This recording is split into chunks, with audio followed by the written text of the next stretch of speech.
zarce ƙwarya, nan ne aka sa Samira. To dan Allah share kukanki yar auta an miki kaya, lalle kin shiga kewa.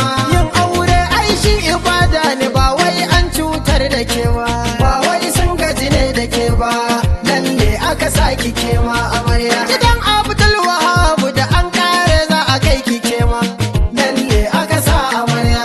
Shale ne an shirya kayan ki ga dangi sun tare suma, lalle aka sa Samira. Gidan aure za mu kai Samirar mu dan can ne matsayin ki kema, lalle kin shiga kema. Ke ce kika ce kina so ba wai auren dole ne ba, ba wai sun gaji ne da ke ba, lalle aka sa ki kema amarya. In ba sanadi na aure ba za su yi rabuwa da ke ba, lalle aka sa amarya. Sabon hajiya Salamatu san bata hangi kamar yake ba, lalle aka sa Samira. In dai zancen ladabi ne ba za a yi kuka da ke ba, lalle ke shiga kewa.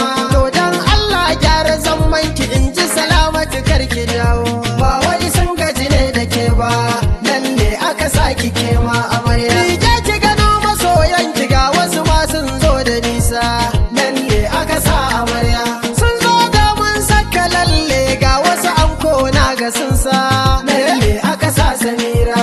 Na so ki gano iyayen ki ban kwana za ku yi da juna, lalle kin shiga kewa.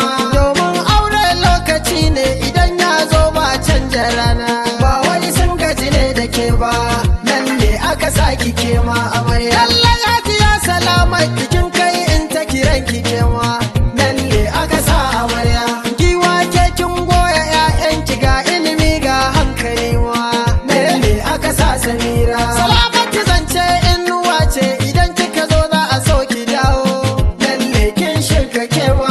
Yau dai sa lallan diyarta ne komai ta shirya ta kawo, ba wai sun gaji ne da ke ba, lalle aka sa ki kema amarya. Ina hajiya Maryama zance yau ne sa lallan amarya, lalle aka sa amarya. Mama da amarya ke uwa ce kwani da na ganki babu karya, lalle aka sa Samira. Maryama zance yau diyar taki babu aro kuma ba musaya, lalle kin shiga kewa. An shirya yau za a kai ta gidan Abdul can za ta kwana, ba wai sun gaji ne da ke ba, lalle aka sa ki kema amarya. Jara mamar amarya ke ma ga baitin naki ya zo, lalle aka sa